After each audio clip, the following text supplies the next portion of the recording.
여러분, 감사하고 사랑합니다. 얼굴 펴시기 바랍니다. 두렵습니다. 제가 서기가. 여러분, 코로나 바이러스 감염증 19라는 정확한 표현입니다. 명칭이 그렇습니다. 코로나 바이러스 감염증 19 기억나시죠? 2019년 11월 17일 중국의 우한이라는 도시에서 처음 발병한 질병입니다. 불과 2개월 만에 전 세계로 퍼져나갔고요. 2023년 5월 5일 세계보건기구가 이제 팬데믹이 해제되었습니다. 이제 안심하고 살아도 됩니다. 쉽게 말하면 그렇게 했습니다. 그때까지 전 세계 인구의 30% 정도, 약 6억 명이 감염되었고요. 비공식 사망자가 이게 이거로 죽었는지 다른 것으로 죽었는지 모를 정도로 그런 경우들이 많잖아요. 그래서 비공식 사망자가 1,500만 명이라고 알려진 그 인류 역사상 최악의 전염병입니다.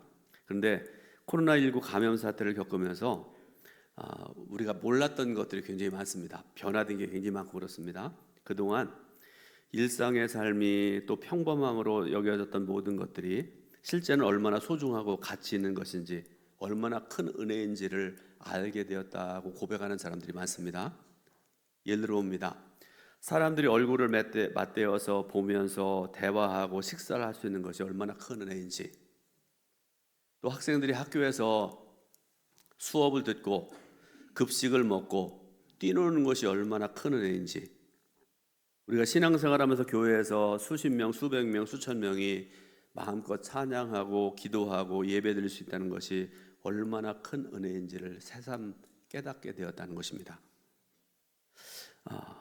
욥기 말씀을 읽어볼 텐데요. 욥기 5장 9절부터 11절 말씀을 같이 한번 읽어보겠습니다. 하나님은 헤아릴 수 없이 큰 일을 행하시며 기이한 일을 셀 수 없이 행하시나니 비를 땅에 내리시고 물을 밭에 보내시며 낮은 자를 높이 드시고 애고가는 자를 일으키사 구원에 이르게 하시느니라. 아멘.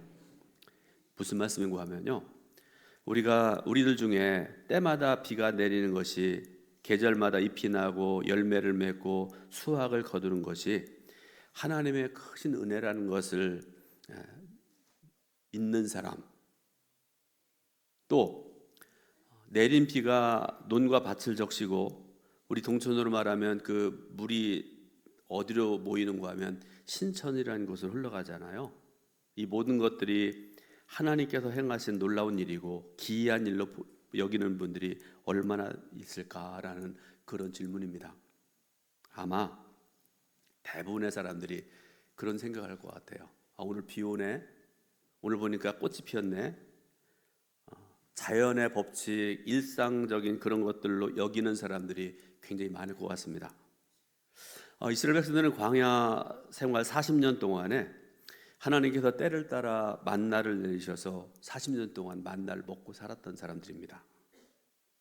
이른 아침에 들에 나가면요, 그들이 한 일 하나도 없어요. 하나님께서 하늘에서 만나를 이슬처럼 내려주셨고요, 그것을 먹고 살았던 사람입니다. 처음에는 굉장히 신기했을 것 같아요. 하나님 이렇게 우리에게 먹을 만나를 주시는구나. 근데 불과 몇 달이 지나서 만나의 실증을 냅니다. 맨날 이것만 먹어야 되느냐. 그래서 애굽에서 먹었던 음식을 그리워하면서 불평하기 시작을 합니다. 만나를 더 이상 하나님의 은혜로 여기지 아니하고 하나님의 은혜 베푸시는 은혜와 기적으로 여기지 않았다는 그런 말씀이죠. 자, 오늘 말씀의 제목이 영생하도록 솟아나는 샘물이라는 제목입니다. 우리가 읽은 본문 중에 13절 14절 말씀 읽어볼 텐데요, 함께 말씀을 읽습니다. 예수께서 대답하여 이르시되 이 물을 마시는 자마다 다시 목마르려니와 내가 주는 물을 마시는 자는 영원히 목마르지 아니하리니 내가 주는 물은 그 속에서 영생하도록 솟아나는 샘물이 되리라. 아멘. 자, 오늘 본문 말씀의 중심 내용은 그 유명한 예수님과 사마리아 여인과의 대화, 그리고 그 여인을 구원하신 은혜에 대한 그런 말씀이죠. 예수님께서는 사마리아 지방에 들어가셔서 죄 많은 한 여인과 대화하시면서 그 여인에게 영생에 대해서 말씀하셨고요. 참된 예배가 무엇인지를 말씀하셨고요. 그리고 지금 내 앞에서 말씀 전하는 내가 바로 너의 메시아다라는 사실을 밝히십니다. 그리고 야곱의 우물에서 기른 물과 예수님 자신이 주시는 생수를 대조시켜서 말씀을 하십니다. 무슨 말씀인가 하면 너희가 물을 길어서 먹고 있는 이 야곱 우물이라고 알려진 이 우물의 물은 반복되는 갈증을 막을 수 없다. 육적인 만족만을 일시적으로 채울 수 있을 뿐이다. 그러나 예수님께서 주시는 생수는 영혼을 소생시키시고 영원하고 참된 만족을 준다. 이렇게 말씀을 하세요. 그러므로 여러분, 영생하도록 솟아나는 샘물과 하나님의 선물이라는 그 말은 똑같은 의미의 그런 말씀입니다. 이 시간에 오늘 본문이 말씀하는 바에 따라서 예수님께서 수가성 여인에게 약속하신 영생하도록 솟아나는 샘물 같은 은혜의 선물로 표현하는 그 의미가 무엇인지 우리가 살펴보면서 함께 은혜 받으려고 합니다. 첫 번째로 우리가 생각해야 될 것이 있습니다. 사마리아를 찾아가신 예수님의 목적이 무엇인가? 예수님께서는 유대인들의 회방을 피해서 갈릴리에서 유대로 가실 때, 반대로 유대에서 갈릴리로 가실 때 돌아서 가시려고 했습니다. 예수님뿐만 아니라 유대인들이 다 그랬습니다. 말씀을 보니까 바리새인들이 예수께서 요한보다 세례를 더 많이 베풀고 있다는 것을 알고 반감을 가져서 예수님을 곤란하게 만들 구실을 찾고 있었습니다. 그래서 그들을 피해 갈릴리로 가시는 그런 예수님의 모습을 보게 되는데요. 그런데 유대를 떠나서 갈릴리로 가는 도중에 반드시 거쳐가야 될 마을이 있었는데 그 마을이 바로 사마리아라는 말입니다. 자, 이 말씀을 이해하기 쉽도록 하기 위해서 성경을 한 군데 읽어보고 사진을 하나 볼 텐데요. 자, 요한복음 4장 3절 4절 말씀을 먼저 읽어보겠습니다. 유대를 떠나서 다시 갈릴리로 가실새 사마리아를 통과하여야 하겠는지라. 아멘. 이것만 읽고도 이스라엘 나라의 그 지도를 머릿속에 그리는 분들이 있을 텐데요. 어떤 분들은 모르시기 때문에 제가 좀 여러분들이 알기 쉽도록 사진을 하나 보여드리겠습니다. 제일 아래쪽에 사해 왼쪽 여러분 보기에 빨간 글씨로 유대라고 써 있죠. 유대. 그 다음에 북쪽으로 쭉 올라가면 빨간 글씨로 갈릴리라는, 갈릴리 호수 왼편으로 갈릴리라는 마을이 있죠. 그래서 유대를 떠나서 갈릴리로 갈 때, 갈릴리를 떠나서 유대로 내려올 때 반드시 거쳐가야 될 마을이 어딘가 하면 그 중간에 네 글자 사마리아라는 마을이 있다, 그런 말씀입니다. 그런데 오늘 말씀 내용도 그렇고요. 유대인들이 유대를 떠나서 갈릴리로 갈 때 이 사람들이 직선으로 가서 사마리아를 거쳐서 가면 굉장히 편하게 빨리 갈 수 있는데 그러지 않았다는 말씀이에요. 유대인들은 사마리아 사람들을 사람으로 여기지 않습니다. 구원받을 자격도 없다고 생각을 해요. 그래가지고 이 사람들이 어떻게 하는가 하면 사해를 지나서 동쪽으로 건너가서 요단강을 건너서, 빨리 끄세요, 위쪽으로 쭉 올라가서 갈릴리 호수를 지나서 갈릴리 마을로 들어갑니다. 그러니까 3배, 4배 정도 돌아서 가야 되는 그런 상황이에요. 갈릴리에서 유대로 갈 때도 거꾸로 먼 길을 돌아가야 됐다, 그런 말씀입니다. 예수님 당시에 유대 사람들과 사마리아 사람들 사이에는 서로 소원한 관계, 이렇게 말씀드렸는데요. 이거보다 더한 뜻이 뭔가 하면 서로 왼수처럼 여기는 그런 관계였습니다. 자, 솔로몬이 죄를 짓고 그 아들 때 나라가 분단이 됩니다. 북이스라엘 왕국과 남유다 왕국이 나눠지잖아요. 아까 말씀드렸던 유대라는 나라가 유다 왕국이고요, 사마리아라는 그 지역이 북이스라엘 왕국의 중심 도시였습니다. 두 나라가 수백 년 동안 이렇게 나눠져 살았고요, 때로 전쟁도 하고 다투기도 하고 싸우는 그런 삶을 살았습니다. 이런 상황에서 유대인이셨던 예수님과 제자들이 사마리아를 통과해야 됐지만 사마리아 사람들과 상종하는 게 싫어서, 교제하는 것이 싫어서 예수님께서 지금 어떤 마음을 가지고 사마리아를 가시려고 하는지 그거를 깨닫지 못했다, 알지 못했다, 그런 말씀입니다. 그러나 우리는 요한복음 4장 전체를 통해서 사마리아로 가신 예수님께서는 마음의 분명한 목적을 가지고 있었다는 사실을 발견할 수가 있습니다.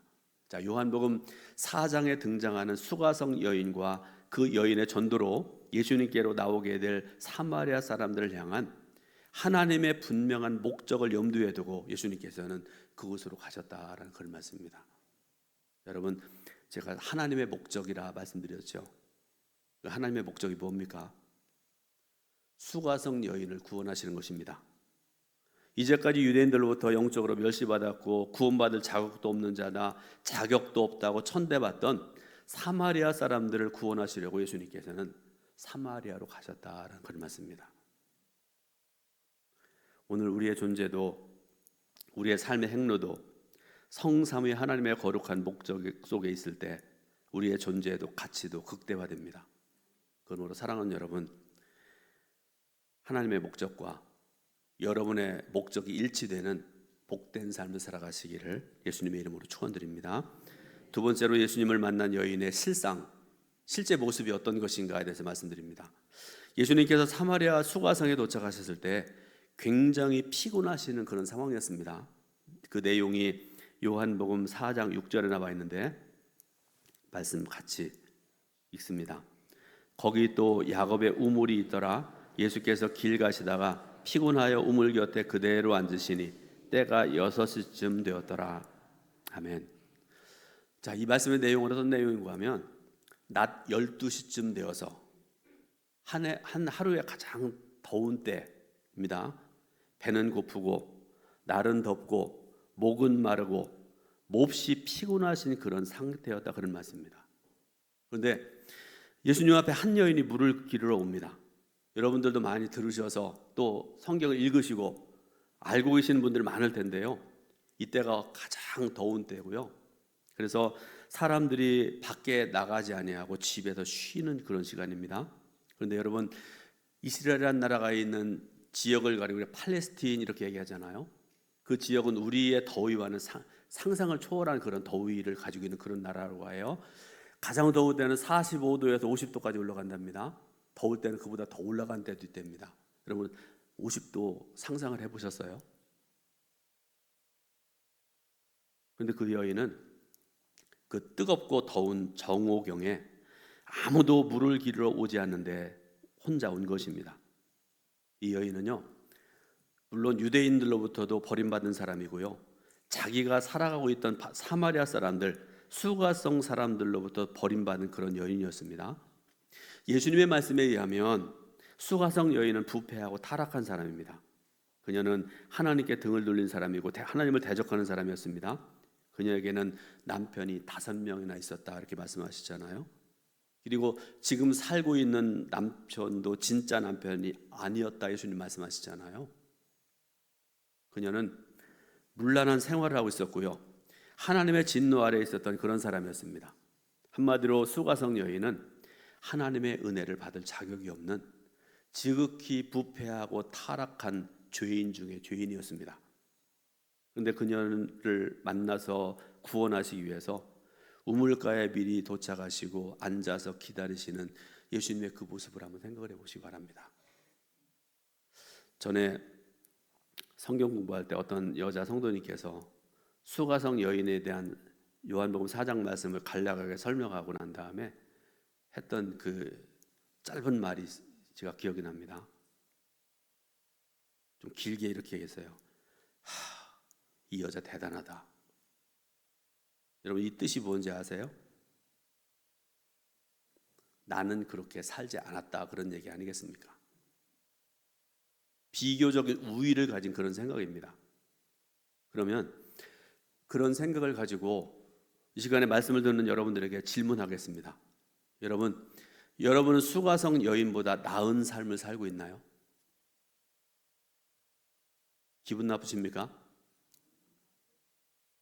기분 나쁘지 않길 바랍니다. 자신을 되돌아볼 수 있는 계기가 되었으면 좋겠습니다. 예를 들어 보겠습니다. 바리새인 서기관들, 우리가 생각만 해도 이 사람들은 예수님의 대적자들, 못된 사람, 나쁜 사람, 그런 생각 나잖아요. 우리는 무조건 나쁜 자들, 구원받을 자격 없는 자들, 예수님을 대적하는 자들 등등 나쁜 생각들을 하고 정죄하는 그런 우리들이지 않습니까? 근데 실제로요, 이 사람들은 가장 도덕적인 사람들이고 의로운 사람들로 인정받다는 사실을 알고 계세요? 유대인들 사이에 일컬어졌던 그런 이야기가 있습니다. 천국에 두 사람만 간다면 한 사람은 바리새인일 것이고 다른 한 사람은 서기관일 것이다. 이게 우리가 하는 얘기가 아니라요, 유대인들이 이런 얘기들 했대요. 이 바리새인과 서기관들은요, 율법을 알고 율법을 지키기 위해서 최선을 다했던 사람들입니다. 율법을, 하나님 말씀, 율법을 성경이라고 바꿔서 말씀드리라고 그러면 여러분, 말씀 전하는 저나 듣는 여러분, 말씀대로 살기 위해서 최선을 다했습니까? 그렇게 하지도 못하면서 그들을 판단하고 정죄하기만 했다면 그들보다 더 잘한 우리가 아니잖아요. 오늘날 교회 지도자라고 하는 저 같은 목사, 장로들 어떻게 살아가고 있습니까? 남 생각하지 말고 자신의 마음에다가 손을 얹고 한번 생각해 보시기 바랍니다. 하나님께 좋은 것을 받을 자격도 없고 하나님의 진노를 받아 마땅한 우리의 처지도 수가성 여인과 결코 다르지 않습니다. 그런데 그럼에도 불구하고 참 좋으신 주님께서 어떻게 하셨는가 우리가 생각을 해봐야 되죠. 세 번째로 이어집니다. 예수님께 선물을 받은 여인의 행복이 어떤 것인가를 생각을 합니다. 이 여인은 예수님께, 예수님, 저에게 이런 응답을 주세요, 혹은 저것 주세요 라고 요구할 권리나 그런 것도 아무것도 없는 여인이에요. 아까 말씀드렸죠, 죄인 중에 죄인, 더러운 여자, 심지어는 창녀라고까지 하는 그 여자입니다. 여러분, 기도할 때 하나님 앞에 구하는 거 많으시잖아요. 부모님들 자녀를 위해 기도하고, 또 배우자, 가족들, 뭐 부모님, 또 물질적인 문제, 건강 문제, 한 시간을 얘기해도 부족할 만큼 그런 기도들을 하잖아요. 구하는 거 많잖아요. 근데 이 여인은 주님께 구할 게 없는 여자예요. 염치가 없는 여자입니다. 그런데도 그녀에게 물을 좀 달라고 하시던 예수님께서 물을 마시는 일을 뒤로 미루시고 도리어 큰 약속을 하세요. 오늘 본문의 내용인데요, 요한복음 4장 10절부터 14절 말씀인데 이런 내용입니다. 내가 만일 하나님의 선물과 또 내게 물을 달라고 하는 이가 누구인지 알았다면 내가 그에게 구하였을 것이요 그가 생수를 내게 주었으리라. 예수께서 대답하여 이르시되 이 물을 마시는 자마다 다시 목마르려니와 내가 주는 물을 먹는 자는 영원히 목마르지 아니하리니 내가 주는 물은 그 속에서 영생하도록 솟아나는 샘물이 되리라. 그런 말씀을 주세요. 여러분, 물이란 것은요,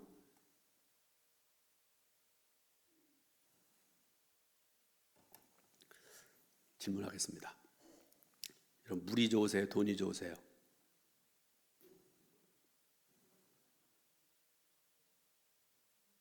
이은경 원사님, 물이 좋으세요? 돈이 좋으세요? 말 같지 않은 말 한다고 지금 얼굴 돌리시잖아요. 여러분, 돈이 좋아요? 좋기는 좋아요. 주머니에 돈 두둑하게 들어가고 있으면요, 좋아요. 그죠? 배가 이렇게, 어깨가 딱 이렇게 늘어납니다. 근데 돈은 없어도 살 수 있습니다. 그죠? 우리가 가난했을 때 한번 생각을 해보세요. 돈 없어요. 그래도 살아요. 근데 물이라는 것은요, 우리가 살아가기 위해서 반드시 필요한 것이 물입니다. 물이 없으면 죽습니다. 그러나 예수님은 육신이 마실 물을 소재로 해서 영혼의 생명을 위한 생수를 내게 주겠노라 약속을 하십니다. 그 말씀의 여인은 주여 이런 물을 내게 주사 목마르지도 않고 또 여기에 물을 기르러 오지도 않게 하옵소서라고 요청을 합니다. 그러므로 여러분, 이 여인은 예수님께서 말씀하시는 그 선물, 어떤 선물인가 하면 영생하도록 그 속에서 솟아나는 생수의 샘물이 무엇인지를 모르는 여인이에요. 아직은 모릅니다. 이제 예수님께서는 그 여인에게 약속하신 생수와 같은 선물, 그 생수를 마시는 자 속에서 영생하도록 솟아나는 샘을 만들어주는 것의 실체가 무엇인지를 알게 하시고요, 그 길로 여인을 인도하세요. 요한복음 4장 26절 중에 보니까 말씀이 이렇게 말씀하세요. 내게 말하는 내가 그라, 이렇게 말씀을 하세요. 너에게 지금 선물, 내가 너에게 생수를 주겠다고 말하는데 내가 바로 메시아고 내가 너에게 그거를 주는 사람이다, 그런 말씀이죠. 예수님께서 말씀하신 그 선물은 바로 주 예수 그리스도시고요, 예수를 그리스도로 믿는 믿음으로 받게 되는 구원의 복입니다. 그리고 그 은혜를 받은 자는 영생하도록 솟아나는 샘물 같은 생수를 그 마음에 두고 그 은혜 가운데 살아가는 자입니다. 자, 수가성 여인, 예수님께서 베풀어 주신 놀라운 은혜를 받은 여인입니다. 그런데 예수님께서 그 여인을 어떻게 믿음의 자리를 인도하셨을까? 그 방법을 쭉 한번 말씀을 생각해 봅니다. 먼저 예수님께서는 그 여인으로 하여금 자신의 죄인됨을 보게 하세요. 제가 성도들부터 듣는 얘기 중에 가장 많은 얘기가 뭔가 하면 죄인입니다라는 얘기들 많이 하세요. 그죠? 하나님께 고백하고 심지어는 가까운 사람에게, 목사님 저한테도 고백들 많이 하십니다. 제가 이렇게 큰 죄인지 몰랐습니다. 여러분, 하나님의 은혜의 빛 아래로 나아가서 내가 죄인됨을 깨닫지 못하고 고백하지 못한 자는 은혜 받은 자 아닙니다. 다시 말씀드립니다. 먼저 예수님께서는 여인으로 하여금 자신의 죄인됨을 보게 하십니다. 예수님께서 말씀하세요. 가서 내 남편을 불러오라. 여인 대답합니다. 저는 남편이 없나이다. 예수님 또 말씀하십니다. 너에게 남편 5이 있었고 지금 있는 자도 내 남편이 아니니 내 말이 참되도다. 이런 대화를 통해서 예수님께서는 그 여인으로 하여금 깨닫게 하세요. 여러분, 상상이나 해보셨어요? 6명이나 되는 남자하고 번갈아가며 살아가는 이 여인의 이 방탕한 삶을 생각해 보셨습니까? 이 대화를 통해서 여인의 모든 것을 드러나게 하신 예수님께서 그 여인이 내가 얼마나 큰 죄인인가를 깨닫게 하셨다, 그런 말씀입니다. 오늘도 어떤 사람이 예수님을 진실로 믿을 때 자신의 죄를 인정하고 회개하는 단계가 반드시 있습니다. 다음으로 여인으로 하여금 그 단계를 거치게 하신 예수님께서 하나님 앞에서 자신을 놓고 보는 데까지 나아가게 하시고요, 그리고 마지막에는요, 예배에 대해서 관심을 갖게 하세요. 참된 예배가 뭔지. 거듭난 사람은 성령님의 인도하심을 받아서 하나님 말씀을 따라 하나님께 집중하고 하나님 앞에서 자신의 죄인임을 인식하는 단계에서 예수님이 구원자 되심을 깨닫고 믿게 되고 영생을 얻게 되고 참된 예배를 드릴 수 있게 됩니다. 그날 수가성 여인은 세상에서 가장 불행하고 죄인 중에 죄인에서 가장 행복한 사람으로 변화된 사람입니다. 흑암의 권세로부터 하나님의 사랑하는 아들의 나라로 옮겨지는 놀라운 축복을 경험한 것이다, 그런 말씀입니다. 마지막으로 구원의 선물을 받은 여인의 삶은 어떤 것이었을까를 생각을 해봐야 합니다. 요한복음 4장 28절부터 30절 말씀 같이 한번 말씀 읽습니다. 여자가 물동이를 버려두고 동네로 들어가서 사람들에게 이르되 내가 행한 모든 일을 내게 말한 사람을 와서 보라. 이는 그리스도가 아니냐 하니 그들이 동네에서 나와 예수께로 오더라. 아멘. 자, 여러분, 우물가에서 예수님을 만났던 여인, 예수님을 만나기 전에 그 여인의 모습, 이미 말씀드렸던 것처럼 죄인 중에 죄인이었습니다. 어떤 사람은 창녀라고 그랬습니다. 마땅하죠. 스스로가 더러운 줄 알으니까 남의 눈을 피해서 그 더운 한낮에 물을 기르러 나와야 했던 그런 여인이었습니다. 그런데 예수님을 만나고 난 후에 그 여인이 말하는 말과 행동을 한번 보세요. 조금 전에 읽으셨죠? 사람들에게 달려갑니다. 그리고 난 다음에 분명하게 당당히 증거합니다. 내가 만난 그분이 예수 그리스도십니다. 많은 사람들이 간증합니다. 사랑하는 여러분, 오늘 우리는 주신 말씀을 통해서 세상을 살아가면서 받지 않으면 영원히 후회할 하나님의 최고의 선물, 곧 우리 주 예수 그리스도와 그 구원의 은혜가 얼마나 크고 놀라운 것인지에 대해서 말씀드렸습니다. 나 같은 죄인을 택하시고 구원하시고 성령께서 인치시고 거듭나게 하셨습니다. 그래서 영원한 하나님 나라의 기업을 있게 하신 그 은혜, 그 사랑, 그 영광을 믿고 찬양하는 복된 삶을 살아가는 저 여러분 되시기 바랍니다. 오늘도 우리 속에서 영생하도록 생수를 솟아나게 하시는 샘물같이 역사하시는 보혜사 성령님을 따라서 믿음으로 걸어가는 저 여러분들의 모든 인생 행로가 될 수 있기를 예수님의 이름으로 축원드립니다. 기도하겠습니다. 하나님